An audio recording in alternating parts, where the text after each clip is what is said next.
Sec.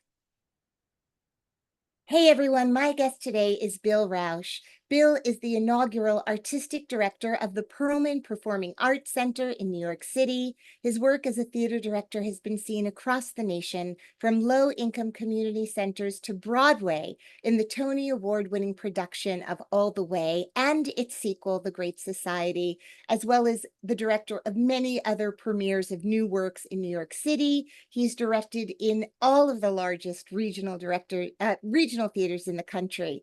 From 2007 to 2019, Bill was artistic director of the Oregon Shakespeare Festival, where he directed 7 world premieres and 20 other plays. He is co-founder of the Cornerstone Theater Company, which you've heard about with my previous guests, Amy Brenneman and R.J. Cutler, who spoke so lovingly about this theater company.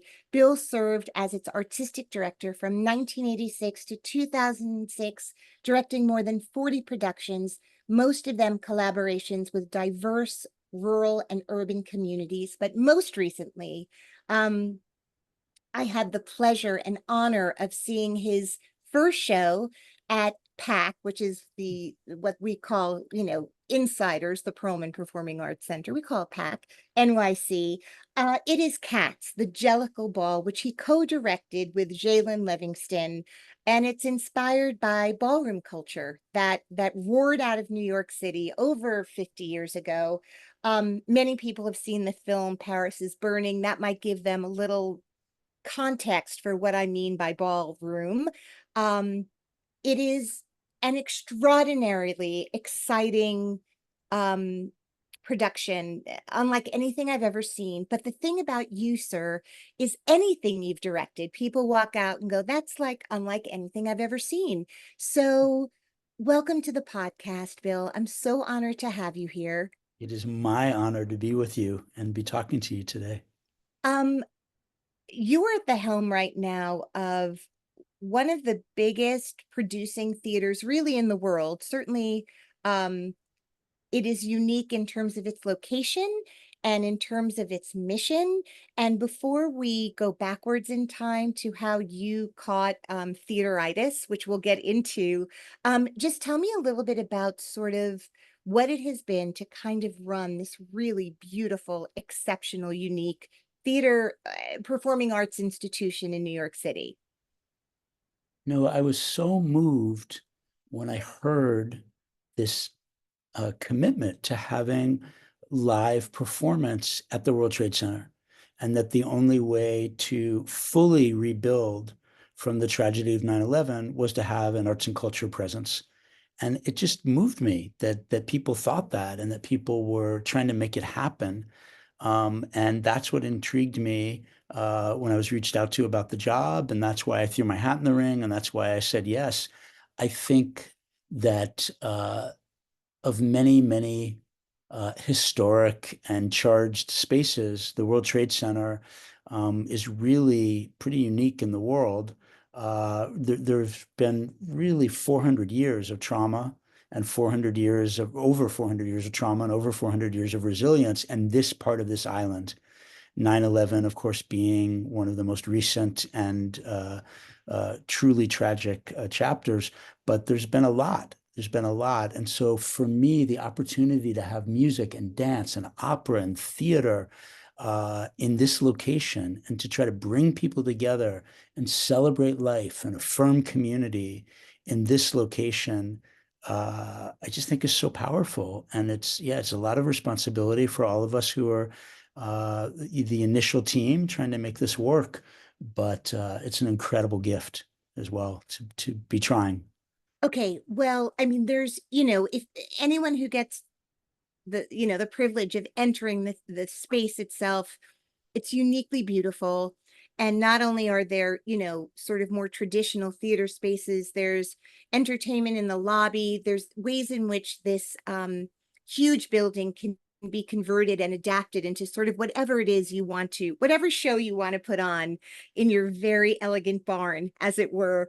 Um, But the first show that you did, Cats is something, even if you have like never seen a Broadway musical in your life, you are aware of Cats. There are few people on the planet who would have no idea what we were referring to. But this idea of doing it in the way that you're doing it, which we'll talk about, and beautifully co-directed with your collaborator, and I mean all of your collaborators on it. It's like everyone brought the most beautiful A game possible, cast included, obviously.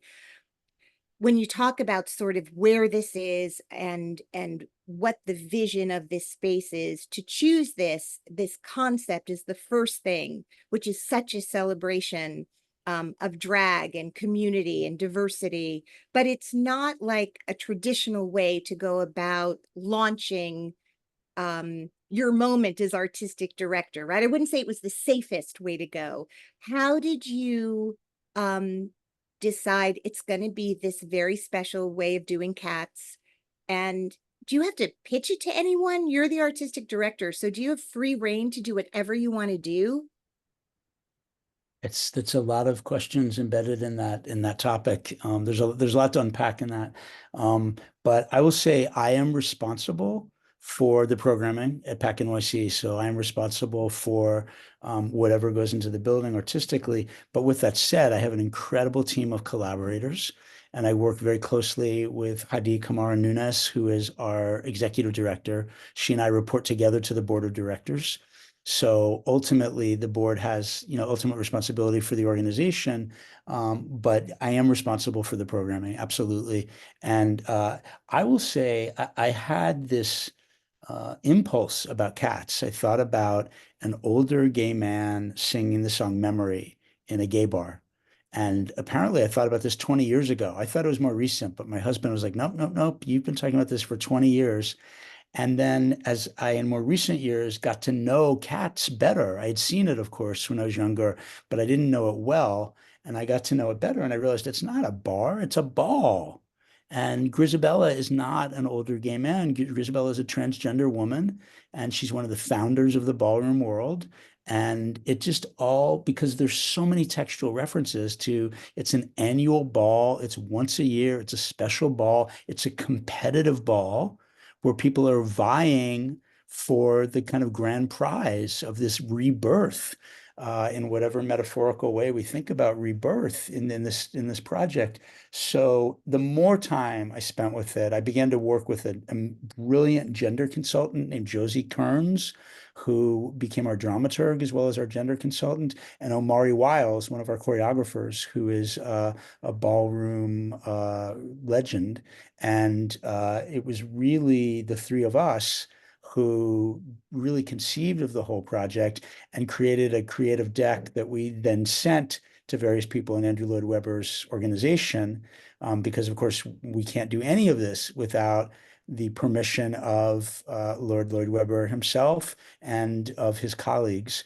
And then of course Jalen jumped in as co-director, and I can't say enough about how brilliant he is, and all the other team members.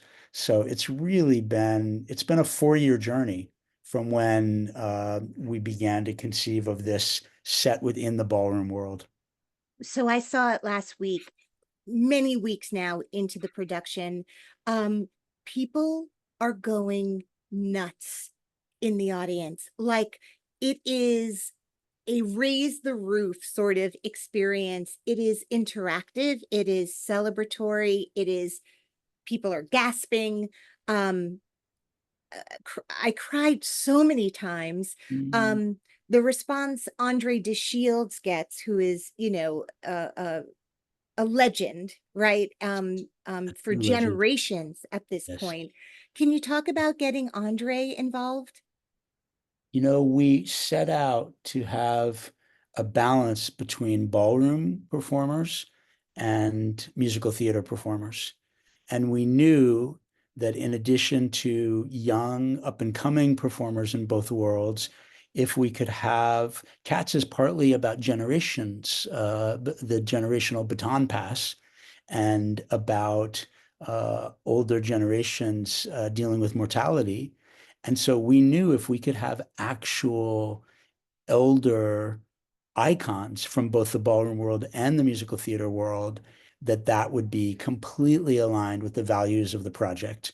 And, you know, we could not have asked for a more iconic musical theater performer than Andre de Shields. And we are just so unbelievably lucky that Andre was moved by the idea and did 2 workshops with us before doing the full production. So he's really been part of the journey for almost 2 years now.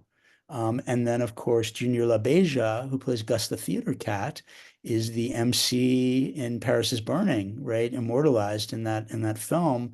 And so to have Junior playing Gus and Andre playing Old Deuteronomy, and then Grisabella, Chastity Temperance Icon is her ballroom name, and she is an absolute ballroom icon.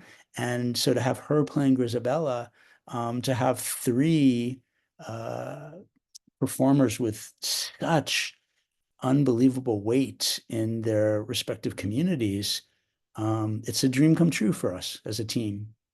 Well, to see, to get back to your point about sort of this theater's on sacred ground, and it really is, like, as you spoke of, the crossroads of many, many people have kind of come through that space for all sorts of reasons. And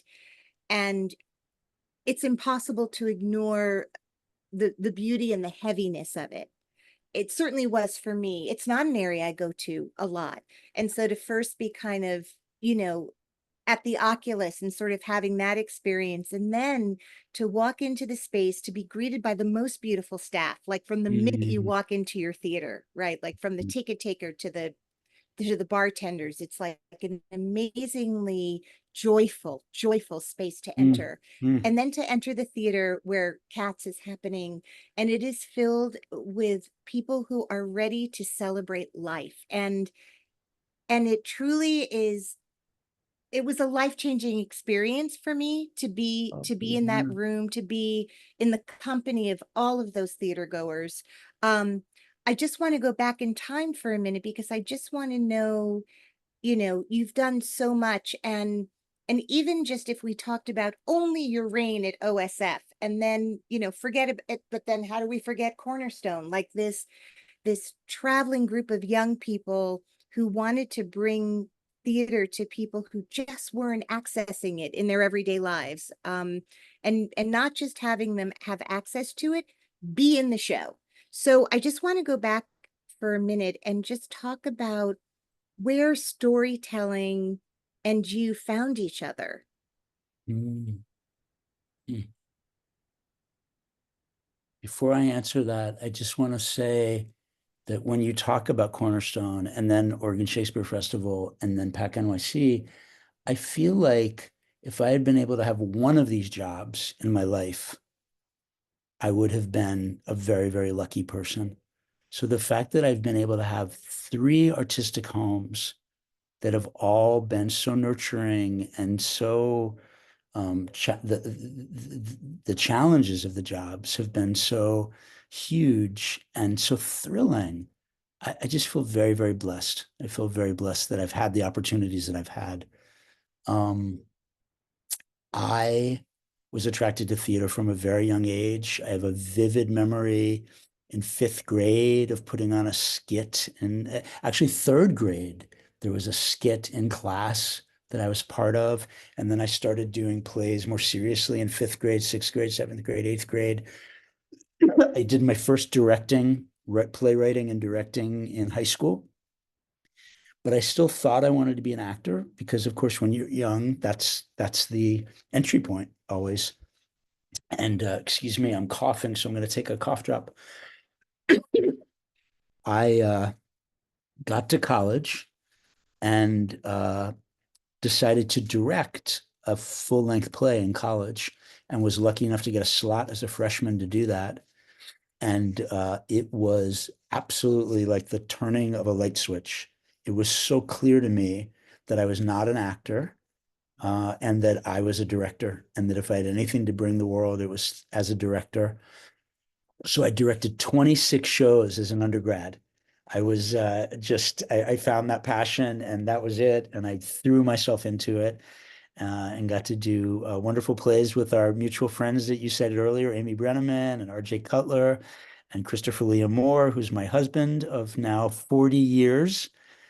We've been doing plays together since God. college, since Well, college. that's the greatest achievement. Forget the theater companies. Like The 40 for me, years of marriage? yes, Yes, that's so absolutely. beautiful. That makes me very happy. And that you are also great collaborators is sort of just a wonderful, exciting thing. And parents, from what I understand as well. We have two beautiful children, and it's been the greatest gift of my life to build a life with Chris Moore. I read I read somewhere, and you can tell me if this is like apocryphal or true, but that the idea of Cornerstone came from reading a statistic or hearing a statistic about theater in America. And what was that that you heard at the It's time? absolutely true. Allison Carey, who is Cornerstone's co-founder and an extraordinary theater leader, she and I had heard a statistic that only 2% of the American people went to professional theater on anything approaching a regular basis. And we were so horrified by that statistic. And I became obsessed with reaching the other 98% of the population. And so Cornerstone was a direct response to that. For people listening who in some way, want to try to emulate that mission or that idea, like you get in your car, you drive to a town, like how much advance work is there? Do you just spin the globe, the globe of America in this case? And like can you just walk me through a little bit of what that actually looks like as opposed to my fantasy of what that looks like? I bet your fantasy of what it looks like is very close to what it was. But I will say, that we started in 1986, so that was quite a while ago. Yeah, But it was actually, even then, it was challenging to go to communities that didn't already have professional theater anywhere near them, because that was how we defined the communities we wanted to work with, right. especially in those very early days, rural communities that were And you're hundreds of not miles away. Googling, right? Like you're not No, there was Googling none who of do we that. There talk was none to of in, that. yeah. So you pull So into a we would town. call, well, we would call, we would get, sometimes we would work through the local school systems. Sometimes Uh-huh. we would get recommendations on towns by just talking to people. And, I remember once we called a state arts council and said, we want to know about the towns you don't serve. And their answer was, we don't know anything about the towns you don't serve, so we can't help you. Um, Right. while other times people would say, oh, we've got a whole program to try to get arts programs into communities that have never had state arts council funding. So please do reach out to those. We would get town directories, directories of community towns in a state, and we would, cold call the mayor's offices in towns with populations under 2,000. We would call the police department. We would call the school. We'd call a local cafe in a town to try to reach. It was always just that quest to find somebody who said, "Yeah, this is a cool idea. We'll make this work." And we wanted bedrooms in what we called otherwise unoccupied facilities. So free housing in the community was a big hurdle we would have to get over, because we would raise the cash costs of the project ourselves, but we needed a place to live and a place to put on the show. So those were the things we were always looking for from the towns. So you're getting grants to kind of support your thesis, but then you have to go to the places and you would make plays or work around. Did you bring a play with you to do in Sometimes these in towns? those early years, we did a lot of adaptations of classic plays, and we would Okay, set them in the towns we were working in. So they would become about the community. They would be contemporary adaptations. But then we also began to commission playwrights to write original plays. And, look, with North Dakota, we found out about that town and cold called them and were there 2 weeks later to start the project. In Cornerstone's later years, projects would get set up. I mean, Cornerstone is still going strong in Los Angeles right. under amazing new leadership. But, we would set up projects even in my day with the company 2 years in advance sometimes, and we began to do cycles of projects where we would really want to investigate a theme. For instance, my last 4 years with the company, we were doing faith-based work, and we worked with 10 different faith-based communities in greater Los Angeles. And we did a separate play with each community, and then we did a bridge show bringing people together from across all those communities. So, Cornerstone, boy, the alignment of mission and work, it's so pure and it's so strong. And it will always be one of the proudest parts of my life that I got to be part of that company.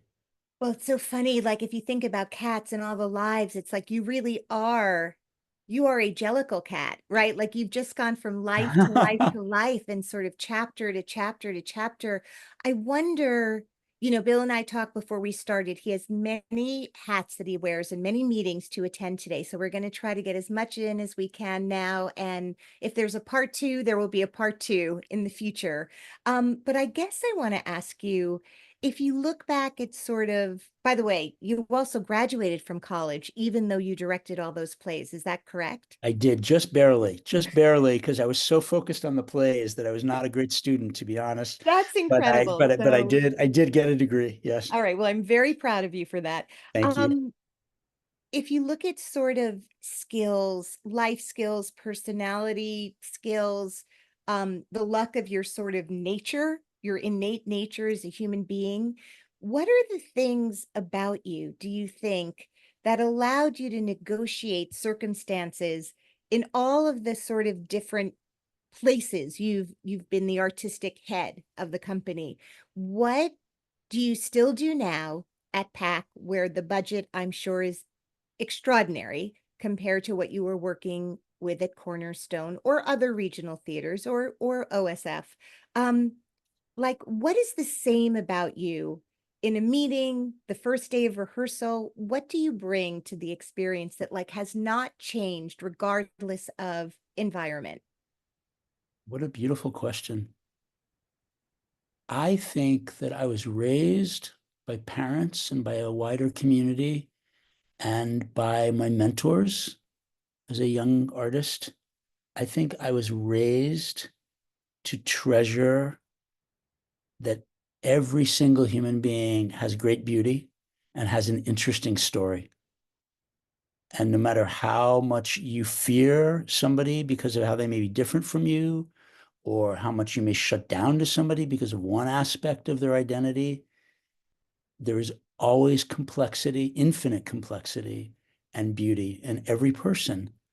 And that it's our job as artists to find that and celebrate that. And that, I think, those are values that were instilled in me that have been part of my journey, for sure. Well, it's an incredible journey that has brought art and inspiration to thousands and thousands and thousands of people for decades at this point, to your point. Um, Before I let you go, a couple of things. I know that right now your show, Cats the Jellicle Ball, is scheduled to be at PAC until when, as far as you know? Currently, the run is through August 11th. And whether we can extend that even a little more, we are exploring. We are hoping. Is there a world, whether it does or not? I'm sure there's 8 million, things one would have to juggle. Is there a possibility of the show moving? Is that something you would want to have happen? Galen, the co-director, and I are in complete agreement that the most important thing is that this production has a longer life. And that could take many, many forms. It could be Mhm. coming back to PAC NYC every year. It could be a commercial life. It could be a tour to different cities around the country. It could be different countries around the world. But we just want young queer people and their potential allies to experience the show. We want audiences of all ages to experience the show. But whenever I see young people in that audience, and I just think about the joy and the love and the values of Catch the Jellicle Ball being imparted to those audiences, That's what makes me want to fight hard to keep this show alive wherever we can do it. It must have been incredibly satisfying, just to start off your time at this theater, not just in meetings about it, but actually offering up work to audiences and for it to be received with so much joy and passion. And it really is a show where neighbors come in strangers, whoever you're sitting next to, your neighbor in the Jellicoe Ball experience becomes your friend. It's Mm. really like that. It's just you're hugging strangers by the end. It's really beautiful. Before I let you go, the tradition of ending my podcast is with asking my guest if there's a little known fact that they can share about themselves with my listeners. So, Bill Rauch, is there a little known fact about you that you can share? I had a benign brain tumor when I was in ninth grade, that was discovered accidentally through, or I don't know if it's accidentally is the right word, but I had a nosebleed that lasted a week, and they discovered this tumor that was removed.